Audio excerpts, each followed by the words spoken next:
कि आपने कौन सा मेथड अप्लाई करना है, क्योंकि मेथड फिक्स नहीं था। ओके, तो हम वैसे थोड़ी प्रैक्टिस के बाद थोड़ा सा गैस हो जाता है, अभी हम उस पर भी डिस्कशन करते हैं। लेकिन जैसे ही आपने ये देखा, हम चलें पहले मेथड से स्टार्ट कर देते हैं। सबसे पहले हमने सोचा KCL लगाते हैं। ठीक है, KCL लगाने की तरफ गए तो नोड्स के ऊपर हमने KCL लगाना है, करंट आने और जाने वाली इंफॉर्मेशन। जैसे ही KCL लगाना स्टार्ट किया, करंट प्री डिटर्मिन करंट हम वोल्टेज सोर्स का नहीं निकाल सकते, तो हमने कहा यार KCL नहीं लग सकता, नोडल एनालिसिस हो सकता है। ठीक है, nodal analysis kind of difficult method है, उस पर जाने से पहले हमने कहा कोई और मेथड अप्लाई करने का सोच लेते हैं। ठीक है जी, हमने KCL के बाद KVL। दूसरी बात जो हमने कहा कि आफ्टर सम प्रैक्टिस आपको थोड़ा सा आइडिया हो जाता है। अगर हम उस तरफ से अटैक करें तो आपको सर्किट में 2 वोल्टेज सोर्सेज नज़र आ रहे हैं। ठीक है, आपको जहन में थोड़ा सा KVL जाना चाहिए कि यार KVL अगर मैं अप्लाई करूं, हम लोअर लेवल से हायर लेवल की तरफ जा रहे हैं। ठीक है, सर्किट के अंदर है ही दोनों वोल्टेज सोर्स, कोई करंट सोर्स या मैश एनालिसिस, वो जो है आपका नोडल एनालिसिस वगैरह की तरफ जाने की एट वंस ज़रूरत नहीं। जा सकते हैं, अभी हम चलेंगे, देखते हैं कौन कौन सा मेथड लग सकता है। तो जनाब KVL की तरफ आप गए, आपने कहा अच्छा जी ये एक इक्वेशन, ये दूसरी इक्वेशन, अगर मैं इन दोनों को पैरेलल करके एक कंपोनेंट बना भी लेता हूँ तो, या फिर ये तीसरी इक्वेशन। ठीक, 3 इक्वेशंस, और फिर मेरे पास अननोन जो हैं वो 1 2 3 4 वोल्टेज इक्वेशन आती हैं, आप उसको करंट में कन्वर्ट करते हैं। ठीक है, एक करंट, दूसरा करंट, तीसरा करंट, चौथा करंट। अगर आप 3 इक्वेशंस बना रहे हैं, इन दोनों को मर्ज करके अगर आपने एक कंपोनेंट लिया है तो 2 इक्वेशंस बनेंगी और फिर भी 3 अननोन्स आ जाएंगे। ओके, हम KVL अप्लाई कर रहे हैं। तो आपने यहाँ पर थोड़ी देर के लिए बात को रोका कि भाई 2 इक्वेशंस और 3 अननोन्स। बात समझ आ रही? जहाँ पर नहीं समझ आ रही वहीं पर ही हाथ खड़ा कीजिएगा। हम पहले ECA 1 के पहले दिन से बात शुरू करके ECA 2 के आज तक आ रहे हैं वापस, एक एग्जाम्पल के थ्रू। ठीक है भाई? ओके जनाब, तो 2 इक्वेशंस 3 अननोन। KVL को भी आपने थोड़ी देर के लिए स्टॉप किया और आपने कहा कि अच्छा, मैश एनालिसिस के फ़ायदों में से एक फ़ायदा ये किया था कि इसमें नंबर ऑफ़ वेरिएबल्स कम हो जाते हैं। ठीक है, 2 इक्वेशंस 3 अननोन थे, तो अगर मैं मैश एनालिसिस की तरफ जाता हूँ तो 2 इक्वेशंस 2 अननोन हो सकते हैं। ठीक है, इस आइडिया के साथ आपने मैश एनालिसिस को देखा, तो फिर एक ये मैश करंट I1, ये mesh current I2, I assume these as a one impedance. Okay, so I1 और I2 2 इक्वेशंस के साथ 2 अननोन्स आ गए। अब कहानी यहाँ से आगे चल सकती है। मैश एनालिसिस में वो सुपर मैश वाला काम था, उसको किए बगैर KVL की हल्की सी एक्सटेंशन के साथ आप मैश एनालिसिस को अप्लाई कर सकते हैं। अच्छा जी, एक फैसला अभी तक हुआ। वापस चलें, अगर किसी ने नोडल एनालिसिस को फैसला कर लिया था जैसे इसमें स्टार्ट की, नोडल एनालिसिस भी लग सकता है, आपको इसको सुपर नोड बनाना होगा। ठीक है, बिल्कुल ठीक बात है। आप सुपर नोड बनाते हैं, 2 इक्वेशन सुपर नोड दे देगा आपको। ठीक है, और फिर अननोन्स वगैरह की कहानी आप करके, तो नोडल एनालिसिस 2 इक्वेशंस वो देगा सुपर नोड, एक KVL से, KCL से, एक इस नोड की इन्फॉर्मेशन आपको पहले से आ चुकी होगी। तो जो 3 इक्वेशंस 3 अननोन्स बन रहे थे, तो आप उसको जा सकते हैं। तो 3 इक्वेशंस 3 अननोन, क्रैमर रूल की तरफ जाना पड़ सकता है, या एलिमिनेशन थोड़ी डिफ़िकल्ट हो सकती है, एलिमिनेशन मेथड थोड़ा सा। तो आप खुद ही कंपैरिजन करते जाएं कि कौन सा मेथड रिलेटिवली आसान है, मुझे चूज़ करना चाहिए या नहीं करना चाहिए। ओके, तो जनाब इसके बाद फिर हम करंट डिवाइडर, वोल्टेज डिवाइडर की तरफ हल्का सा आते हैं। तो current divider, voltage divider series और पैरेलल के कम्बिनेशंस की बातें करता था। अपेरेंटली हमारे पास सर्किट में कोई ऐसी चीज़ मौजूद नहीं है कि हम डायरेक्टली करंट और वोल्टेज डिवाइडर की तरफ जाएं। तो इन ऑप्शंस के ऊपर हमने क्रॉस लगाया। नोडल मैश को हम पहले से देख चुके हैं। अब हम चलते हैं अपने वो जो टेम्परिंग वाले थे, superposition, source transformation, okay, Thevenin वगैरह। थेवेनिन तो आज हमने करना है 12। ठीक है जी, तो सुपरपोजिशन को हमने देखा तो फिर दोबारा से बात सीधी नज़र आ रही थी कि अगर आप एक वक्त में एक सोर्स लेते हैं, तो फॉर एग्जांपल इस सोर्स को आपने शॉर्ट वायर से रिप्लेस किया, वोल्टेज सोर्स था, तो आपके पास ये दोनों कंपोनेंट्स पैरेलल में आ गए।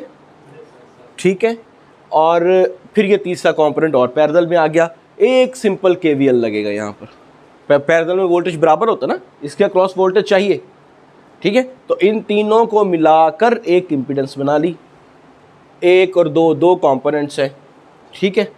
तो वो आप इन दोनों को मिक्स करके भी एक कंपोनेंट बना लें, तो एक वोल्टेज सोर्स और एक इम्पीडेंस सर्किट में रह गई, उसका करंट निकलेगा।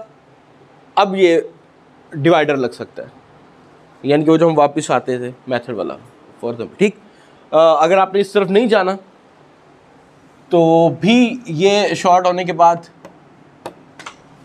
ये तीन कंपोनेंट्स एक मिला लें या ये दो कंपोनेंट्स रखें, इस पे फिर सोर्स ट्रांसफॉर्मेशन लगा लें, सब पैरेलल में आ जाएंगे, करंट डिवाइडर लग जाएगा। या फिर हाँ, ये तो ख़त्म हो चुका, ओके। सुपरपोजिशन का सेकंड स्टेप, इसको रहने देंगे और इसको डेड करेंगे, तो ये दोनों पैरेलल में आ गए, ये दोनों पैरेलल में आ गए, एक लूप बन सकती है, ठीक है। और फिर एक इक्वेशन में फिर वहाँ से आप चल सकते हैं आगे। सोर्स ट्रांसफॉर्मेशन में, अच्छा ये सुपरपोजिशन वाली बात खत्म होगी, दोनों सर्किट्स हो गए। सोर्स ट्रांसफॉर्मेशन में ये एक पेयर आपको नज़र आ रहा है, इसको ट्विस्ट किया तो ये दोनों पैरेलल में आ जाएंगे, करंट सोर्स पैरेलल में आ गया, ठीक है जी। ये दोनों पैरेलल में एक बनेंगे तो फिर ये कॉम्बिनेशन बन जाएगा, वोल्टेज सोर्स सीरीज में, ये भी पैरेलल में आ जाएगा, दो करंट सोर्स और तीन रेजिस्टेंस, तीन इम्पीडेंसेस, ओके। दोनों करंट सोर्स को आप ऐड कर सकते हैं, एक करंट सोर्स तीन इम्पीडेंसेस पैरेलल में ही है, ठीक है। तो जो दो आपकी नॉन इम्पीडेंसेस हैं, यानी कि जिनके क्रॉस आपको वोल्टेज नहीं निकालना, उनको कंबाइन करके एक इम्पीडेंस बनाया, तो क्या हो गया सर्किट, एक करंट सोर्स पैरेलल में दो इम्पीडेंसेस और एक के क्रॉस आपको वोल्टेज निकालना है, करंट निकालना है, V=IG से काम चला लो, ओके। सो ये वो सारे, कोई मेथड रह तो नहीं गया, सुपरपोजिशन, सोर्स ट्रांसफॉर्मेशन, लीनियरिटी यहीं पर ही सुपरपोजिशन और उसमें आ जाती है, ओके। सो हार्डली 8 मिनट, मैं इसको आपके लिए डबल करके 16 मिनट्स कर लेता हूँ, ओके। 16 मिनट्स में आपने अपने पूरे मेथड्स में से ये सिलेक्ट कर लिया कि मैंने कौन सा मेथड जाना है या कौन से मेथड्स पे जा सकते हैं। ये तो हम बात कर रहे हैं ना कि आप एंड तक आए हैं, आप कहीं पर भी रुक जाते तो टाइम उसके मुताबिक, बट इट्स विद प्रैक्टिस, ठीक है। अगर आपने जिस तरह हमने ECA 1 में प्रैक्टिस की थी, मेरा नहीं ख्याल कि अभी ये क्या मसला चल रहा है आप लोगों के साथ, ये तो आपका सेकंड्स का काम था, ठीक है। क्यों भैया वैस भाई, कोई बात समझ आ रही है कि नहीं? कोई मेथड जो सही समझ ना आया हो कि अच्छा यार इस मेथड की बात क्या कर रहे हैं, ओके लेट्स सी, ओके जी। सो फाइनली हम क्वेश्चंस, कमेंट्स, कंसर्न्स, रिवीजन भी सारी हो गई है इसी बहाने, ठीक है। फेजर्स की बातों के अलावा कि फेजर्स को हमने, अब ये सारे के सारे सर्किट चूँकि हम लोग AC ऑपरेटेड सिग्नल इस्तेमाल कर रहे हैं, तो हमने AC में आगे जाकर साइनोसॉइड्स की फेजर फॉर्म को प्रेफर किया, ताकि हमारी मैथमेटिकल रिडंडेंसी जो है, डिफ़िकल्टी जो है, कॉम्प्लेक्सिटी जो है, उसको हम रिड्यूस कर सकें। और फिर हमने देखा कि उससे काफ़ी हमारे मामलात डिफरेंशियल और इंटीग्रेशन की मदद से हल हुए। फिर हमने देखा कि जितने भी मेथड्स हैं वो सब के सब बिल्कुल वैसे ही अप्लाई होंगे जिस तरह के आप DC में या ECA 1 में अप्लाई कर रहे थे, ओके। और फ़र्क जो है वो सिर्फ़ और सिर्फ जब आपकी इक्वेशंस बनेंगी तो उसमें ये जो आपकी फेज़र की टर्म्स आती हैं, कार्टेशियन में हैं या पोलर फॉर्म में हैं, उनके अंदर थोड़ा सा जो है मैथमेटिकल, और वो हमने आपको कैलकुलेटर अलाउ किया हुआ है, आप कैलकुलेटर से वो इशू भी रिजॉल्व कर सकते हैं। So finally last topic of ECA 1, ठीक है, जो हमारी रिवीजन चल रही थी ECA 1 की फॉर द AC सिग्नल्स, उसका last topic Thevenin and Norton. Again जो कुछ भी आपने ECA 1 में थेवेनिन नॉर्टन के बारे में पढ़ा था वो सब कुछ यहाँ पर भी ट्रू है, ठीक।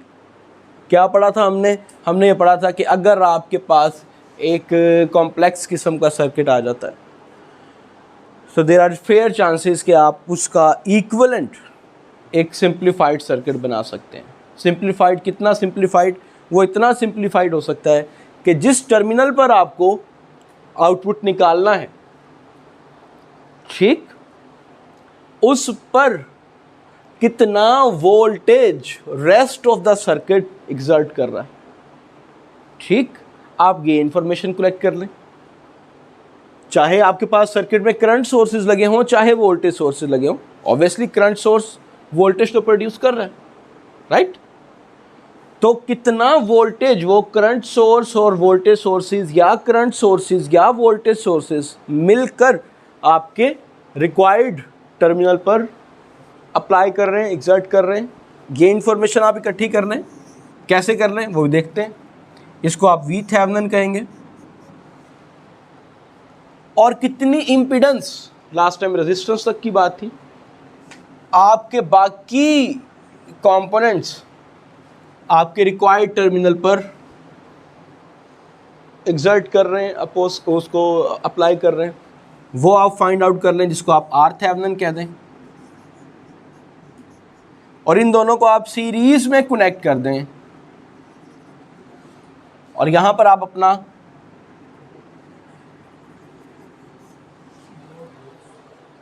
ठीक, अब ये केवीएल की फॉर्म में, केसीएल की फॉर्म में सिंप्लीफाइड आपके पास सर्किट आ गया as compare to this, okay. और आप अपने रिक्वायर्ड टर्मिनल के क्रॉस वोल्टेज या इसमें से फ्लो करता हुआ करंट निकाल लेंगे, ओके।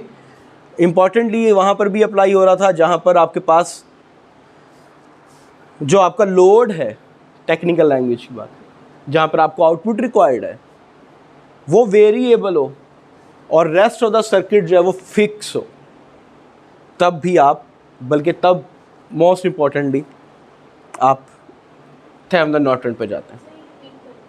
जिस तरह आपकी निशानियाँ थी ना मेथड चूज करने की, कि मिसाल के तौर पर नोड वोल्टेज आ गया तो इसका मतलब है कि आप नोडल एनालिसिस की बात कर रहे हैं, ठीक है। इस तरह थेवेनिन को चूज करने की भी कुछ निशानियाँ, जिसमें से एक अहम निशानी ये कि अगर कोई ऐसी सिचुएशन आ जाए, कोई ऐसा सर्किट आ जाए जिसके अंदर लोड वेरिएबल है, लोड वेरी कर रहा है, ठीक है, कभी ये 4J हो गया, कभी ये 5J हो गया, जिस तरह हमने देखा था कि with the help of frequency आप इसकी वैल्यूज़ को जो है, इसकी इम्पीडेंस की वैल्यू को वेरी कर सकते, ठीक है। तो अगर ये वेरी कर रहा है आपका लोड, लेकिन रेस्ट ऑफ द सर्किट जो है वो फिक्स है, ऐसी सिचुएशन आ जाए तो आप थेवेनिन के ऊपर जाएंगे, ठीक। ये बात, यही वाली बात हमने की थी, ओके ओके। अब ये वी थेवेनिन और आर थेवेनिन, यानी कि वो टोटल वोल्टेज जो कि आपका सर्किट और टोटल इम्पीडेंस जो कि आपका सर्किट टर्मिनल रिक्वायर्ड आउटपुट के ऊपर या लोड के ऊपर एग्जर्ट कर रहा है, वो कैसे निकालते हैं? हम निकालते थे वो ऐसे कि जो भी आपका लोड है इसको आप ओपन सर्किट कंडीशन में लेके आते हैं। क्यों? वो हमने पहली दफ़ा पढ़ते हुए देख लिया था, लॉजिकल। इसको आप ओपन सर्किट करते हैं, किधर है distro, open circuit situation consider करेंगे आप,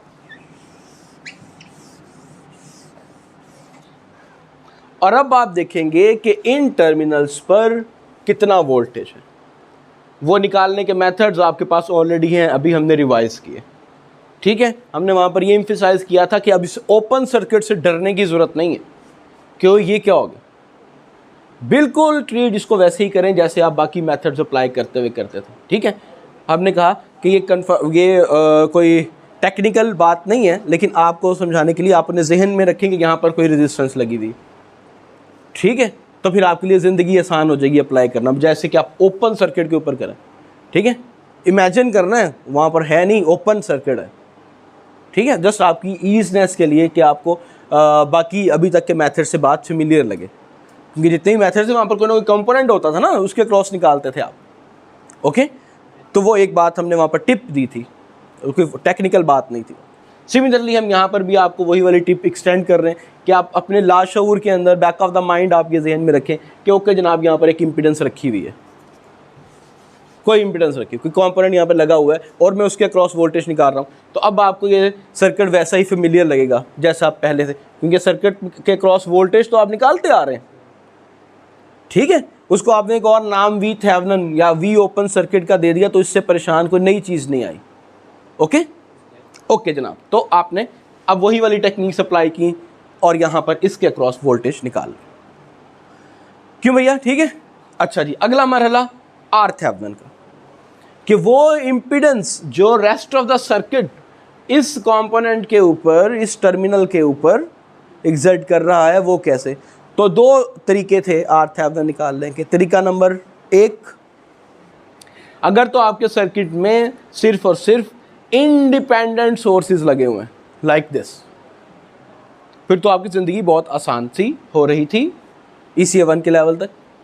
वो ये कि आप इनको डेड कीजिए।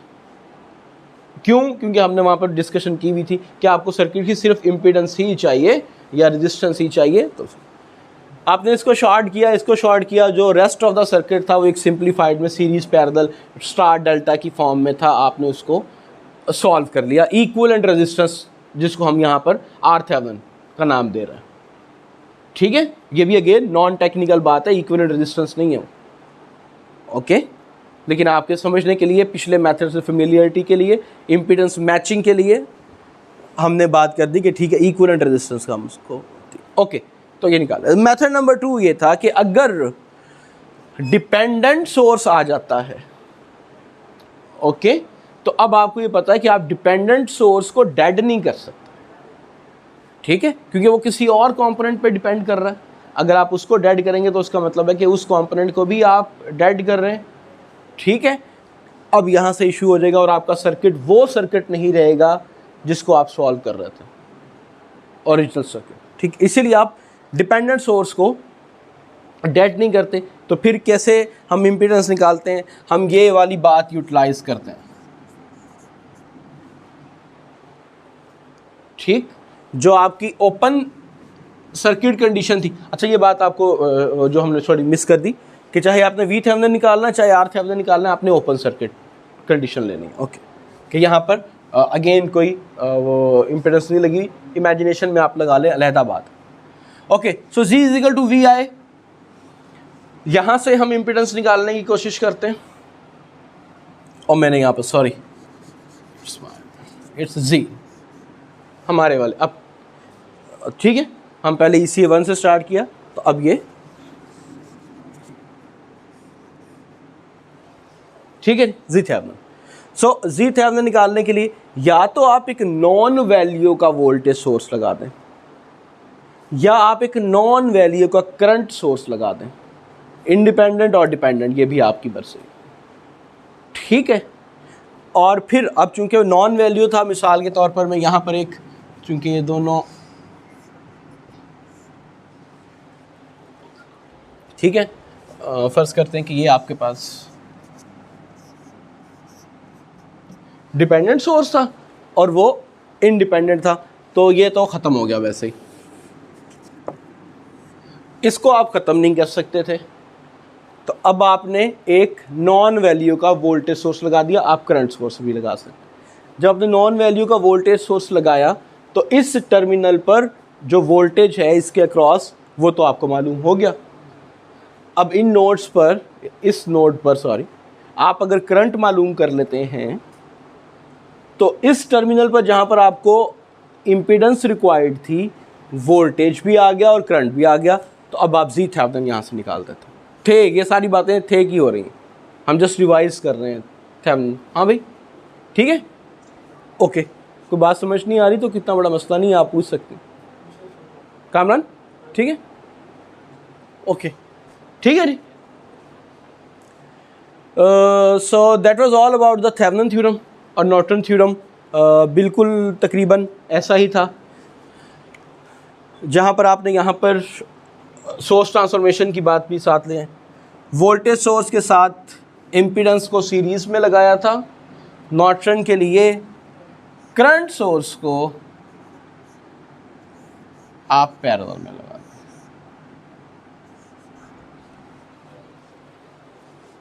ठीक है।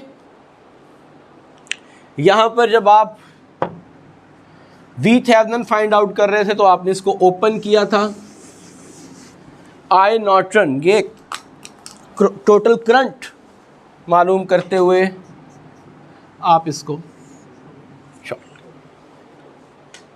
ठीक, अब यहाँ पर ज़रा थोड़ी सी वो वाली बात जो हमने पहले की थी कि आप यहाँ पर अपने लास्ट शऊर में कोई इम्पीडेंस या रेजिस्टेंस कंसीडर कर लें, वो यहाँ पर नहीं हो सकती। ओके, क्योंकि अब ये शॉर्ट हो गया तो सर्किट एक और तरह से बन गया, तो जिसको आपको केयरफुली देखना था।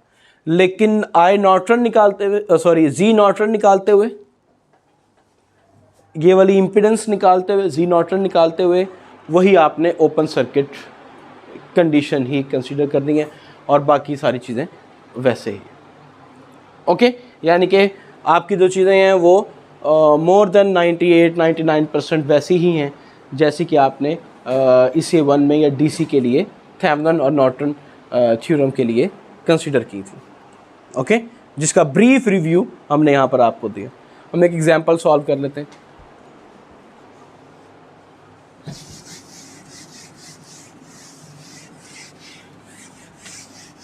कोई क्वेश्चंस हैं आपके?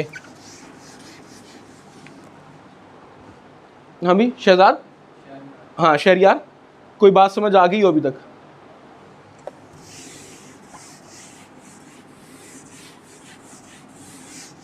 ओके,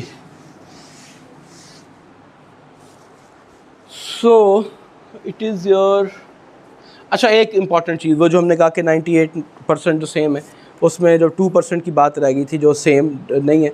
अब आपके पास यहाँ पर फ्रीक्वेंसी भी है। ओके, और जिस तरह अभी सर्किट भी था, तो हो सकता है कि नंबर ऑफ सोर्सेज हों और वो डिफरेंट फ्रीक्वेंसी के ऊपर ऑपरेट कर रहे हों। ओके, तो हर फ्रीक्वेंसी के लिए, यानी कि हर सोर्स के लिए अलहदा इक्विवेलेंट सर्किट बनेगा। बात समझ आई? अभी दो सोर्सेज से ना मुझे मिटाना नहीं चाहिए था।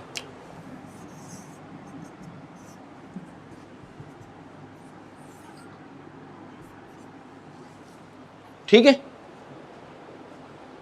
तो अब इस सूरत में, और हम सपोज कर लेते हैं कि ये ओमेगा 10 हो गया और ये ओमेगा 5 हो गया, दो डिफरेंट फ्रीक्वेंसीज। ओके, तो अभी तक सिचुएशन ये थी कि आपके पास एक सर्किट, इक्विवेलेंट सर्किट जो आप बना रहे थे, थेवेनिन इक्विवेलेंट, वो एक ही बन रहा। अब एक नहीं बनेगा, अब दो बनेंगे। फॉर दिस फ्रीक्वेंसी आपको निकालना होगा V Thevenin, R Thevenin, G Thevenin, और फॉर दैट फ्रीक्वेंसी आपको अलग से निकालना। ठीक है, तो जो इक्विवेलेंट सर्किट, अब आप ये नहीं कहेंगे कि इस सर्किट का इक्विवेलेंट सर्किट ये है, तो चाहे आप वो लगा लें चाहे आप ये लगा लें, नहीं। अब आप करेंगे कि इस सर्किट के इक्विवेलेंट सर्किट्स ये हैं।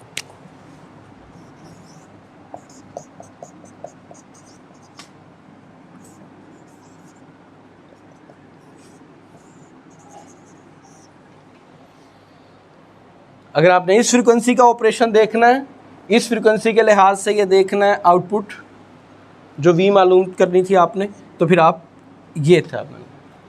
ओके, अगर आपने उस फ्रीक्वेंसी के लिहाज से देखना है,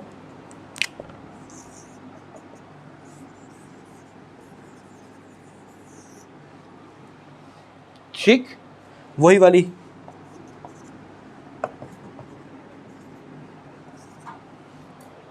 और आउटपुट भी वही सेम निकालनी।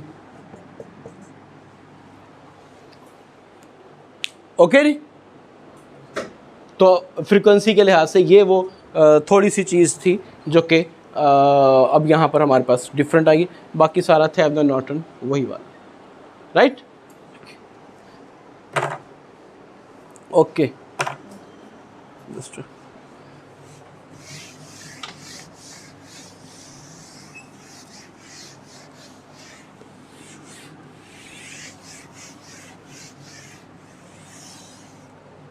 असाइनमेंट आप लोगों के इनबॉक्स में आ चुकी होगी, असाइनमेंट मिल चुकी है, तो देखिएगा उसको। हमने कोशिश की है कि अभी तक का पूरा कोर्स जो है वो आपकी असाइनमेंट के अंदर कवर कर दें, और जितने भी क्वेश्चंस हैं मेरी रिक्वेस्ट है कि उसको किसी एक मेथड से करने की कोशिश मत कीजिएगा, सवाल थोड़े ही हैं, ठीक है। हर सर्किट को चाहे वहाँ पर कंडीशन है कि फ़लाने मेथड से करें या ये करें, तो आप हर क्वेश्चन को मुख्तलिफ मेथड से काइंडली इसी फ़्लो को लेके चलें। सर्किट सॉल्व करने से पहले लास्ट टाइम भी हमने ग्रुप डिस्कशन के नाम पर आपको एक टेक्निक बताई थी, ठीक है। तो इस तरह से ताकि आपके पास किसी एक सर्किट को सॉल्व करने के मुख्तलिफ मेथड्स, इसके काफ़ी फ़ायदे हैं। एक तो आपका डाटा सेट इंक्रीज़ होगा, ठीक है, और आपकी प्रैक्टिस बहुत ज़्यादा हो जाएगी, हर मेथड के ऊपर हाथ साफ हो जाएगा आपको, राइट। ओके, ये मैं सो इट्स प्रैक्टिस प्रॉब्लम 10.9।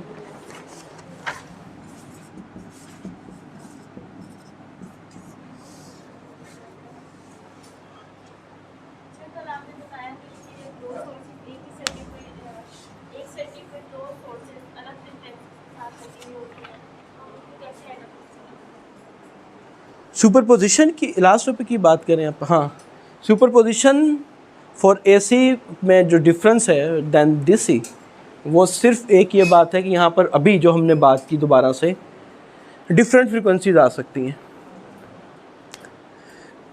वो टाइम डोमेन के अंदर थी डिफरेंट फ्रिक्वेंसीज। हम फेज़र की जब बात करते हैं तो हम टाइम डिपेंडेंसी को वैसे ही साइड के ऊपर रखते हैं। ओके, यहाँ तक बात क्लियर। तो फेज़र के अंदर जो पिक्चर आ रही होती है वो ट्रू पिक्चर नहीं आ रही होती, ठीक है भाई। वहाँ पर टाइम का फैक्टर नहीं आ रहा होता है, जस्ट मैग्नीट्यूड और फेज़ की इंफॉर्मेशन आ रही होती है। ये दो चीज़ें थी ना।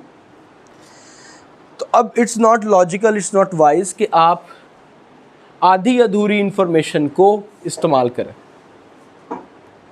इसीलिए हमने कहा कि जिस तरह पहले हम डीसी में दो मेथड सुपरपोजिशन लगाते हुए एक वक्त में एक सोर्स को कंसीडर करते हुए कुछ आउटपुट निकालते थे और एंड में उन दोनों या तीनों आउटपुट्स को ऐड कर देते थे। यहाँ पर आपने नहीं, ऐसे नहीं करना, फेज़र डोमेन में नहीं करना। You have to add, superposition की रिक्वायरमेंट तो यही है। लेकिन चूंकि आपने सर्किट जो सॉल्व किया है वो फेज़र में सॉल्व किया है और फेज़र में टाइम डिपेंडेंसी यानी कि कंप्लीट इन्फॉर्मेशन नहीं होती, इसीलिए आप इनकम्प्लीट इन्फॉर्मेशन की बेस पर उसको ऐड नहीं कर सकते, वो सिग्नल्स नहीं है। तो तरीका क्या था कि आप अपनी आसानी के लिए तो फेज़र्स में चले गए, लेकिन सिस्टम की रिक्वायरमेंट के लिए आप फेज़र डोमेन से वापस टाइम डोमेन में आए, ठीक है। जो फ्रीक्वेंसीज उनकी थी वो उनको वापस टाइम डिपेंडेंसी के नाम पर उनको वापस दें और अब आप उन सिग्नल्स को ऐड करें। यानी कि आपने जो सुपरपोजिशन में एडिशन वाला काम करना है वो आपने टाइम डोमेन में करना है, फ्रीक्वेंसी डोमेन में नहीं करना। ओके, जो हमने रीजंस बताई हैं उनकी बेस पर वो एक टेक्निकल एरर हो जाएगा आपका, ठीक है। सवाल यही था आपका, कुछ ऐसा ही, ठीक है। हाँ, ठीक हो गया। ओके जनाब। सो हम यहाँ पर बात कर रहे थे कि थेवेनिन थ्योरम की कोई एग्जांपल 10.9 है जिसमें हम डिपेंडेंट सोर्स रखते हैं। अच्छा, ये मैं हर दफ़ा बच्चों को दिखाता हूँ, बल्कि एक दो और पेजेस भी मैंने रखे हुए हैं, वहाँ पर है स्टार्ट में ECA 1 में ना, जब बच्चे जो हैं वो बच्चे तो नहीं हैं, स्टूडेंट्स हैं, सॉरी, तो वो परेशान होते हैं, ऐसा की बात करते हैं कि हमने इतनी प्रैक्टिस की, हमने ये किया वो किया। तो मैं इनको दिखाता हूँ कि it's not only about you guys, ठीक है। तो अक्सर औक़ात ऐसा हो जाता है, मैं बास का लफ्ज़ भी इस्तेमाल नहीं करता, कि किसी एक बात की वजह से, फॉर एग्ज़ाम्पल आप अप्लाई कर रहे थे, प्लस की जगह नेगेटिव लिख दिया आपने, तो आपकी सारी कैलकुलेशन जो है वो तो बाहो बर्बाद होगी। ओके, कोई भी रीज़न हो सकता है, मैथमेटिकल एरर कोई हो सकता है या कोई कॉन्सेप्ट आगे पीछे हो सकता है। तो it not only happens to you, ये it happens to me most of the time, ठीक है, कि मैं सॉल्व कर रहा होता हूँ तो उसके अंदर एरर्स निकल आते हैं, फिर दोबारा से हम उसको करते हैं।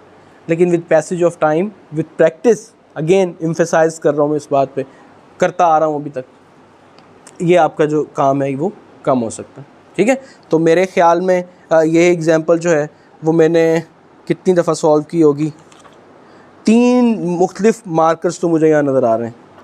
एक तरफ एक दफ़ा तो ब्लू से सॉल्व हुआ हुआ है, उसके बाद उसको क्रॉस करके लेड पेंसिल से सॉल्व किया हुआ है, लेड पेंसिल को भी क्रॉस करके फिर रेड से भी किया हुआ है, ये आप लोग देख सकते हैं।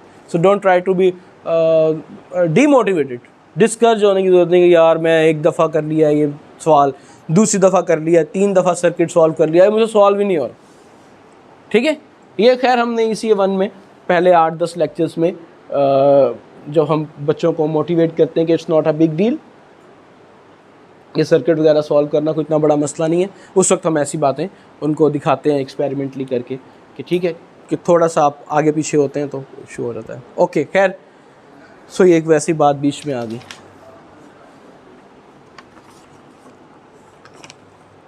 मोस्टली शिकायत इसी वन में स्टार्ट में स्टूडेंट्स की ही रहती है कि सर मैंने पूरा दस्ता भर दिया है, ठीक है, फिर भी मुझे मेथड समझ नहीं आ रहा। Not a big deal, it's okay. ठीक है, ऐसा होता है, विद पैसेज ऑफ टाइम आप कवर कर जाता है।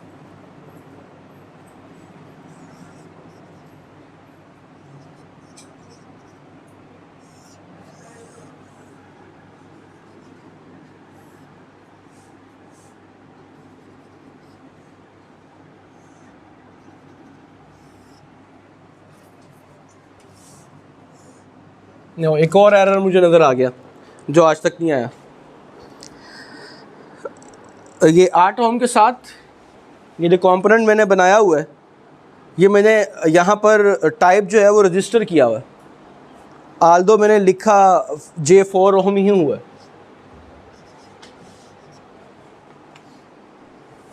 ओके, तो वहाँ पर जो मैंने टाइप किया हुआ है वो मैंने रजिस्टर का सिंबल टाइप किया हुआ है।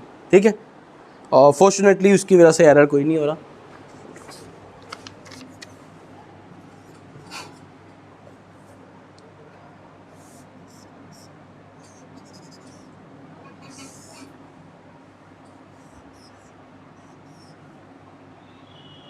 द करंट सोर्स डिपेंडेंट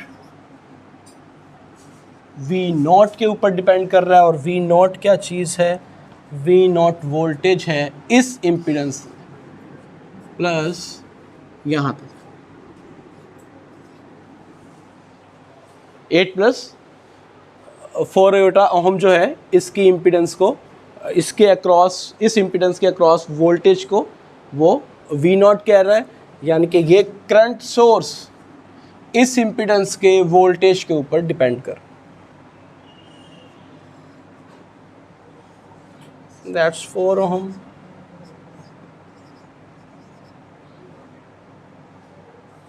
हाँ भाई, क्या कह रहे हो, मुझसे पूछ। वैस क्या कह रहे अहमद, क्या क्विज कैसा हुआ? वो यार छोड़ो, बस हो गया, हादसा था, गुजर गया होगा। किसके जाने की बात करते हो? दिल जलाने की बात करते हो, आशियाने की बात करते हो, दिल जलाने की बात करते हो। कैसी बात करते हो यार, क्यों करते हो?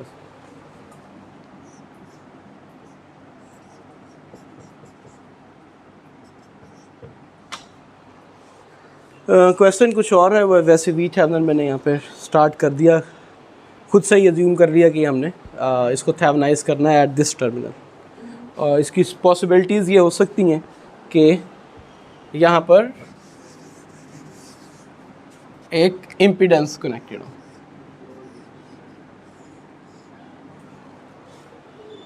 This impedance could be a resistor, inductor हो सकता है, कैपेसिटर हो सकता है, या कम्बिनेशन हो सकता है R + jX। ठीक है, and X could be inductor या कैपेसिटर की इम्पीडेंस। ओके खैर, तो अब आपसे पूछा ये गया है कि इसके अक्रॉस वोल्टेज या इसमें से फ्लो करता हुआ करंट फाइंड आउट कर।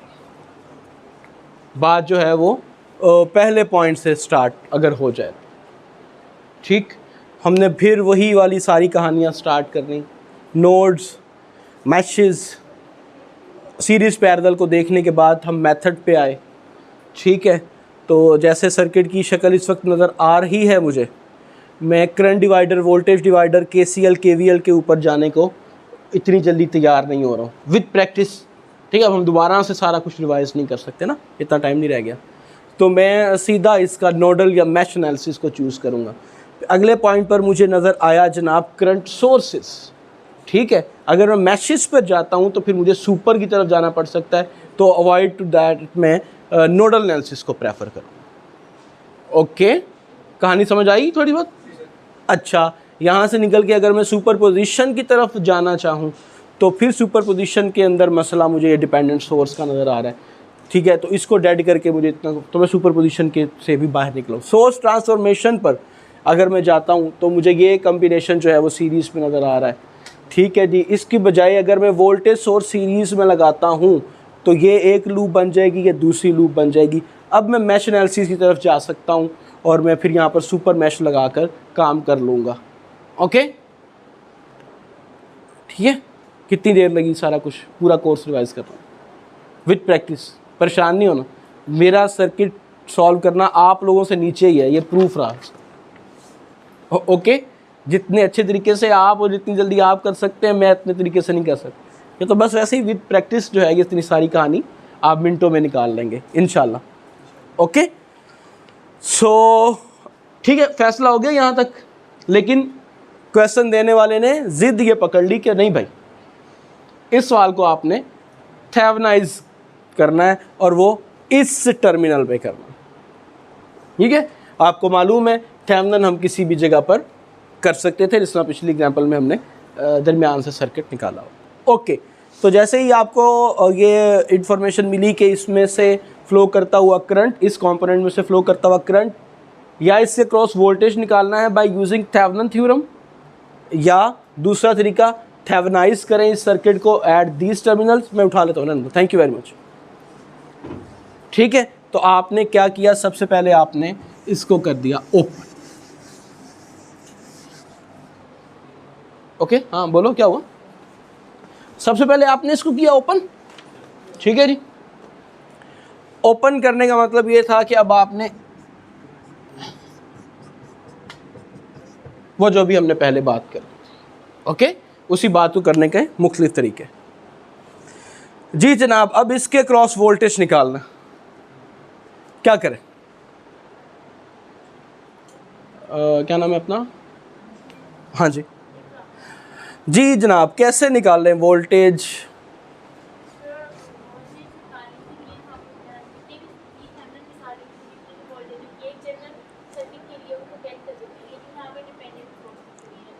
वोल्टेज निकालने के लिए तो रेजिस्ट, हाँ जी, वी थेवेनिन निकालने के लिए आप सोर्सेज को डेड तो नहीं करते, वो तो जी थेवेनिन निकालने के लिए, क्योंकि वहाँ पे आपको जस्ट इम्पीडेंस की इंफॉर्मेशन चाहिए। ठीक है, तो यहाँ पर अब आपने वोल्टेज निकालना है। कैसे निकालेंगे? आपकी आसानी के लिए आप ये इमेजिन कर लें कि यहाँ पर एक कंपोनेंट लगा हुआ है, ये ओपन की बात छोड़ दें, और इस कंपोनेंट के क्रॉस आपको वोल्टेज निकालना है। ठीक है, इमेजिन तौर पर, हमने टेक्निकल बात नहीं करें, ना ही ऐसा है, हमने किया इसको ओपन। सो अब आप कैसे वोल्टेज निकालेंगी, कौन सा मेथड चूज करेंगे इसके क्रॉस वोल्टेज निकालने?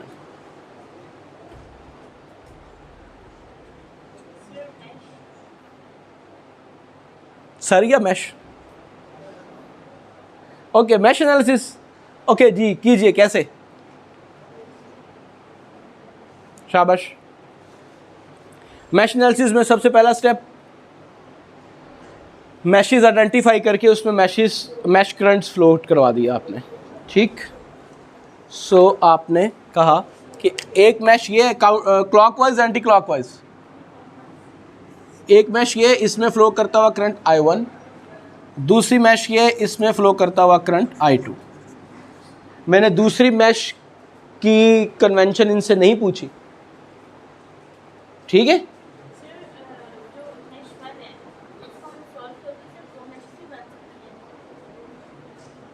मैश 1 को क्या करना है? हाँ जी, 8 + 4j इसकी इम्पीडेंस है, इस कंपोनेंट की, इन कंपोनेंट्स की। सॉल्व करने से क्या मुराद ले रही हैं आप? सॉल्व करने से क्या मुराद है?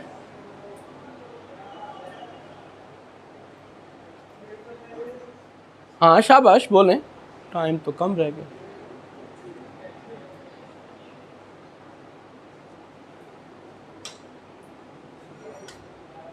अभी हम थोड़ी देर पहले जिक्र कर रहे थे, हमने सारे मेथड इसके ऊपर अप्लाई किए हुए, अभी किए हैं ना थोड़ी देर पहले।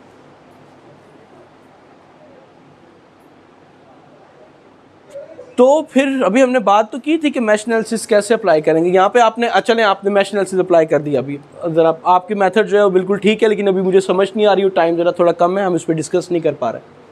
आप इसके ऊपर केवीएल लगाएं इस मैश पर, voltage across this plus voltage across this. तो कैसे, इसका प्री डिटर्मिन वोल्टेज नहीं मालूम मुझे, तो फिर अब क्या करूँगा?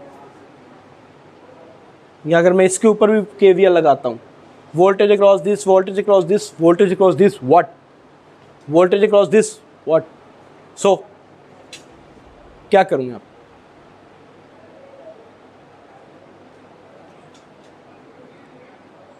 मैश एनालिसिस लगता है, लग रहा है मैश एनालिसिस, लगाएं।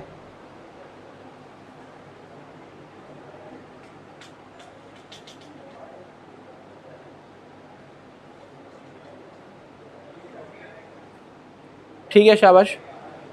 अगर मैश एनालिसिस में दो मैशेस के दरमियान में करंट सोर्स आ जाए तो फिर हम उसका सुपर मैश बना लेते हैं। मेरी गलती, मुझे माफ़ कर दो। सॉल्व करने से जो आप मुराद ले रही थी वो ये बात थी आपकी। हाँ ठीक, बस मैं इरफान के उस दर्जे पर फाइज नहीं हूँ ना अभी कि जो आप कह रही थी उसकी इन बिटवीन द लाइंस में पढ़ सकूं। तो आप कह रही थी इसको सॉल्व करेंगे, तो अब मुझे तो नहीं पता ना कि आपके ज़हन में क्या चल रहा है।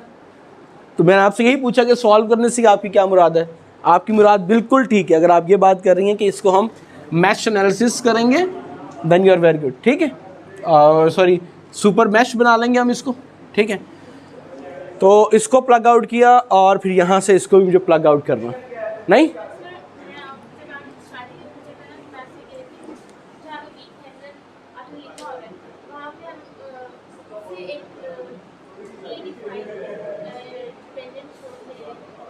वेरी गुड, आप बिल्कुल ठीक बात कर रही हैं, लेकिन थोड़ा सा ना थोड़ी सी कन्फ्यूजन हो गई है। आप जो बात कर रही हैं वो आप जी थेवेनिन निकालने की बात कर रही हैं। जब हमने इम्पीडेंस निकालनी है ना, तो इम्पीडेंस निकालते हुए हम सोर्सेज को करेंगे डेड। इस सोर्स को डेड कर लिया, इस सोर्स को हम डेड नहीं कर सकेंगे।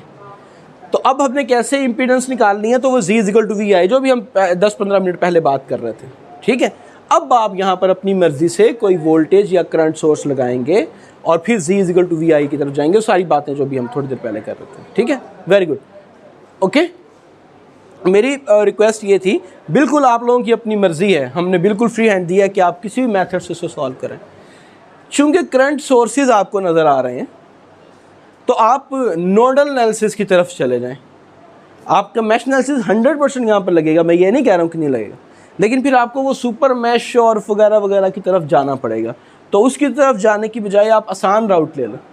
अगर आप नोडल एनालिसिस की तरफ जाते हैं तो आपको नोडल एनालिसिस में नोड्स के ऊपर केसीएल लगाना है।